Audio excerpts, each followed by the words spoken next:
Assalamualaikum warahmatullahi wabarakatuh.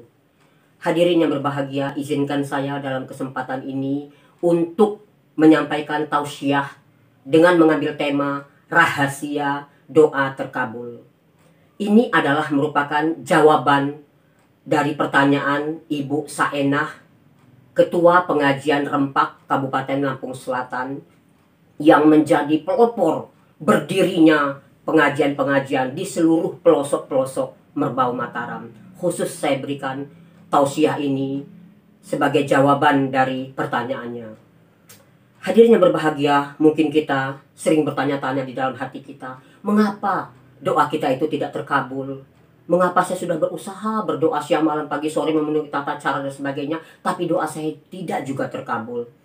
Yang perlu kita ingat adalah apabila seseorang itu berdoa kepada Allah Subhanahu wa Ta'ala, maka ia akan dihadapkan kepada 3 hal. Apa 3 hal itu, hadirin sekalian? Pertama adalah doanya itu diijabah. Yang kedua, dia dipalingkan dari berbagai bencana. Yang ketiga, doanya itu nanti akan diberikan di alam akhirat. 7 hal yang perlu diperhatikan agar doa itu terkabul. Pertama, keutamaan doa. Keutamaan doa itu ada 10. Yang kedua, tata cara berdoa ada 15. Yang ketiga adalah waktu-waktu mustajab untuk berdoa. Di antaranya antara azan dengan iqomat. Yang keempat adalah tempat yang mustajab. Ada 4. Di sini contohnya adalah di Multazam, antara Hajar Aswad dengan pintu Ka'bah.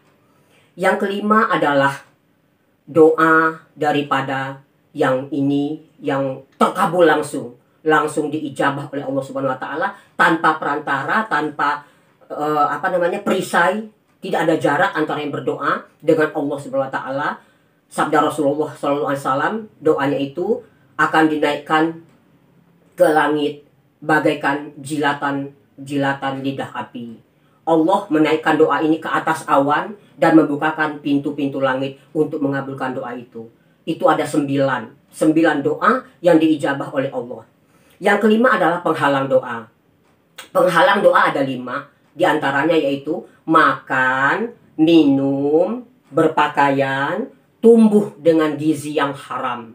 Yang terakhir adalah, yang nomor 7 itu adalah doa yang tidak terkabul. Mau jungkir balik, mau apa, nggak akan terkabul doa itu. 3. Di antaranya itu suami yang mempunyai istri yang ahli maksiat, tukang berzina, tukang berbuat jahat. Seharusnya suami ini menceraikan istrinya, tapi karena dia masih mempertahankan istrinya, maka jangan diharap doa dari suami ini akan terkabul untuk keburukan istrinya tersebut. Hadirin yang berbahagia, di sini saya akan berikan contoh doa orang-orang yang soleh. Doa orang-orang yang soleh, dia bukan nabi, bukan rasul, dan bukan pula dengan bantuan wahyu. Yang pertama adalah doa dari seorang tukang bagal. Hadirin tahu, bagal itu adalah sejenis binatang hasil keturunan perkawinan dari kuda dan keledai. Jadi kuda sama keledai itu dikawinkan, hasilnya adalah bagal. Pemilik bagal ini, dia menyewakan bagalnya itu dari Damaskus ke Zibdani. Dari Damaskus ke Zibdani khusus untuk muatan orang. Pemilik bagal ini pada suatu hari dia bercerita kepada khalayak ramai. Pada suatu hari katanya, saya sedang berjalan, tiba-tiba naiklah seorang penumpang. Penumpang ini yang biasanya kan dari Damaskus itu ke Zibdani. Ketika kami sedang dalam perjalanan, dia berkata begini, jalan sini aja nih, lebih dekat nih jalannya, jangan lewat situ. Aku bilang, kata pemilik bagal itu, aku nggak punya pengalaman tentang jalan itu, aku tak tahu jalan situ. Lewat sini, turut perintahku, kata pemilik bagal itu, kata perampok tadi, begal tadi. Yang naik itu rupanya begal. Terpaksalah dia mengikuti jalan itu. Hadirin yang berbahagia, sampailah saya, kata dia, di suatu jalan yang sangat sulit sekali dilalui. Halang rintangnya banyak sekali dan di situ ada lembah yang sangat dalam, dan di situ bergelimpangan mayat-mayat. Jadi mereka-mereka yang sudah dibegal itu dicampakkan ke situ, dibunuh di situ. Disitulah dia sampai di situ. Kemudian pemilik bagal ini berkata kepada saya, kata dia, kata begal tadi, dia ngomong sama saya, pemilik bagal, pegang kepala Bagal ini katanya, sampai saya turun katanya. Akhirnya saya pegang kepala Bagal itu, terus dia turun. Udah turun dia menyingsingkan lengan bajunya, dia merapikan pakaiannya, dia singsetnya, dia menghunus sebilah pisau. Dia kejar aku berlari kencang-kencangnya sekeliling hutan itu. Setelah agak dekat, aku berkata kepada dia, ambillah Bagal itu dengan semua isi-isinya, tapi jangan kau bunuh aku mohon, kata dia. Tidak, Bagal itu memang sudah jadi milik aku, tapi kau akan tetap kubunuh, katanya. Baiklah, kalau kau akan membunuh aku, izinkan aku untuk sholat dulu 2 rakaat, katanya. Yaudah cepat sana sholatnya. Aku pun sholat, kata dia. Tapi ketika aku sholat, aku nggak bisa ngomong apa-apa, lupa semua aku. Ayat-ayat Al-Quran itu. Cuma aku di hati aja, ya Allah lindungi aku yang dalam keadaan teraniaya. Tiba-tiba para hadirin sekalian, dari mulut lembah itu keluarlah seekor kuda, keluarlah penunggang kuda. Dari lembah yang tadi banyak mayat-mayat bergelimpangan itu, keluarlah di situ penunggang kuda yang membawa tombak kecil. Dia berlari kencang-kencangnya dan melemparkan tombak itu tepat mengenai hati begal perampok tadi. Akhirnya begal itu mati. Kemudian aku, kata pemilik Bagal itu, mendekati orang tersebut. Hai, kau siapa? Aku adalah utusan Allah yang mengabulkan doamu, katanya. Itulah pertolongan dari Allah kepada pemilik Bagal tersebut. Hadirin yang berbahagia, yang kedua adalah tentang Sa'id bin Zaid. Sa'id bin Zaid adalah seorang dari 10 sahabat Rasulullah yang sudah dijamin masuk surga. Sa'id bin Zaid ini dituduh oleh Arwa binti Uwais. Kalau binti berarti wanita. Arwa binti Uwais ini mengadukan Sa'id bin Zaid ini kepada MH. MH itu Marwan bin Hakam. Nah, Marwan bin Hakam ini manggil Sa'id bin Zaid ini. Wahai Sa'id bin Zaid, benarkah tuduhan bahwa kau sudah, katanya, mencuri tanah dari Arwa binti Uwais? Kaget si Sa'id bin Zaid ini. Wahai Marwan bin Hakam, apakah aku masih mau mencuri setelah aku mengetahui dan mendengar sabda Rasulullah tentang hukum pencuri tanah? Apa yang kau ketahui tentang hukum pencurian itu? Apa yang kau dengar dari Rasulullah? Sabda Rasulullah SAW, barang siapa mencuri sejengkal tanah milik orang lain dengan zolim, maka ia akan dikalungkan untuknya sampai 7 lapis bumi. Oh, kalau begitu saya nggak mau lagi lah minta bukti sama kamu bahwasanya kamu telah mencuri tanah dari Arwa binti Uwais itu, kata dia. Kemudian berdoalah si Sa'id tadi bin Zaid. Ya Allah, ya Tuhanku yang maha pengasih lagi maha penyayang, kalau ia Arwa binti Uwais itu dusta, maka butakan matanya ya Allah dan kubur ia di tanahnya sendiri. Doanya makbul. Kemudian Arwa binti Uwais itu matanya buta.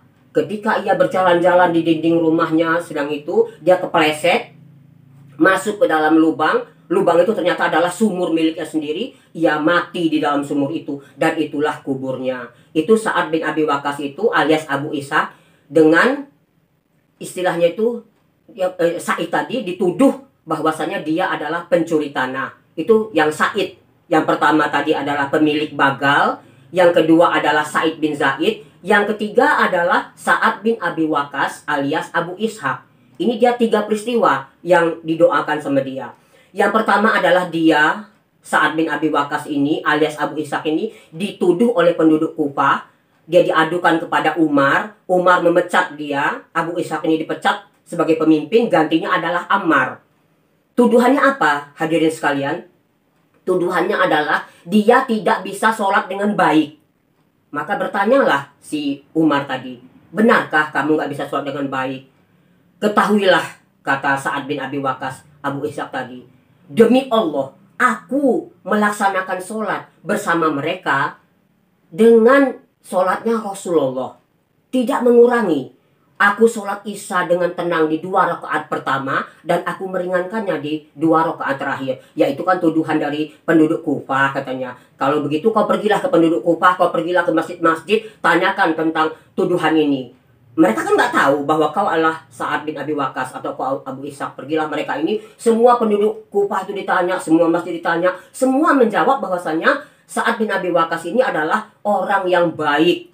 Baik kebaikannya, memuji kebaikan itu. Nah, tibalah mereka di suatu masjid, hadirin sekalian. Masjidnya besar sekali, milik Abu Abbas. Masjid ini milik Bani Abbas. Bani Abbas itu pemilik masjid itu. Belum juga bertanya, mereka yang datang tadi saat bersama rombongan tadi, udah berdirilah seseorang. Namanya Usamah bin Qatadah alias Abu Sa'dah. Usamah bin Qatadah alias Abu Sa'dah. Dia berdiri dengan gagahnya, dengan sombong, angkuh, congkak, takaburnya. Hei, kalau kalian semua bertanya kepadaku tentang siapa Abu Ishaq itu, Sa'ad bin Abi Waqqas itu, maka 3 hal yang ada pada diri dia. Pertama, dia tidak bersama pasukan. Kedua, dia tidak membagi apa-apa dengan adil. Yang ketiga, kalau mengambil keputusan tidak adil. Itulah siapa dia, Sa'ad bin Abi Waqqas. Emosi Sa'ad bin Abi Waqqas ini, Abu Ishaq, dia berdiri. Kemudian dia berkata, ya Allah, kalau yang dikatakan orang ini yang berdiri ini adalah dusta, dia berdiri dengan riya dan sum'ah, maka 3 hal timpakan kepadanya. Karena ia menuduh aku 3, aku dituduhnya tidak bersama pasukan, berarti aku nggak menyatu dengan mereka. Kedua, aku nggak adil membagi makanan, bagi pakaian dan sebagainya, sandang pangan papan. Yang ketiga, kalau ada musyawarah mencapai mufakat, aku dituduhnya nggak adil, aku mengambil keputusan. Maka aku minta padamu, ya Allah, aku memohon padamu, timpakan padanya. Pertama, panjangkanlah umurnya. Yang kedua, panjangkanlah kefakirannya. Fakir miskin. Yang ketiga, timpakan padanya fitnah-fitnah. Maka hadirin sekalian, kemudian doanya ini makbul. Kalau Abu Sa'dah itu ditanya oleh orang-orang, mengapa kau jadi begini wahai Abu Sa'dah? Aku terkena doanya Abu Ishaq, kata dia. Karena panjangnya umurnya, hadirin sekalian, maka kedua alisnya itu jatuh menutup matanya, sehingga matanya itu buta. Matanya itu buta. Di tengah jalan ia menggoda gadis-gadis. Kalau ada gadis-gadis yang lewat, dia menggodanya. Karena kefakirannya, maka ia meminta-minta menjadi pengemis. Dan ia mati terbunuh pada peristiwa Al-Mukhtar. Jadi dia matinya tertimpa oleh peristiwa Al-Mukhtar. Yang ketiga, yang kedua doa daripada Abu Ishaq ini adalah tentang seseorang. Pada suatu hari, Abu Ishaq ini pulang dari kebun dia sendiri. Ketika dia pulang dari kebun itu, dia melihat orang ramai, benar orang berkerumun ini. Ada apa ini? Dia dekatilah orang itu. Ada apa? Rupanya ada seorang lelaki yang sedang mencaci maki, menghina, mencerca, mengejek 3 orang. Dilihatnya 3 orang ini adalah sahabat Rasulullah, yaitu Talhah, Ali, dan Zubair.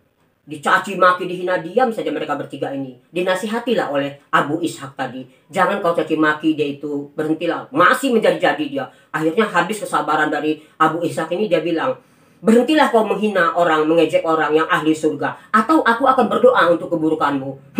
Kata lelaki tadi, kayak Nabi sama Rasul aja kamu ini, mau ngancam aku ya, katanya. Akhirnya Abu Ishaq ini masuk masjid, dia berwudu, sholat, dia minta sama Allah, ya Allah, kalau ucapan daripada lelaki tadi yang menghina 3 orang ahli surga itu sungguh telah membuatmu murka, maka tunjukkanlah kepadaku, ya Allah, suatu ayat yang akan menjadi peringatan bagi orang-orang beriman. Tiba-tiba para hadirin sekalian, dari perkampungan Bani Fulan muncullah seekor kuda betina berlari kencang sekali.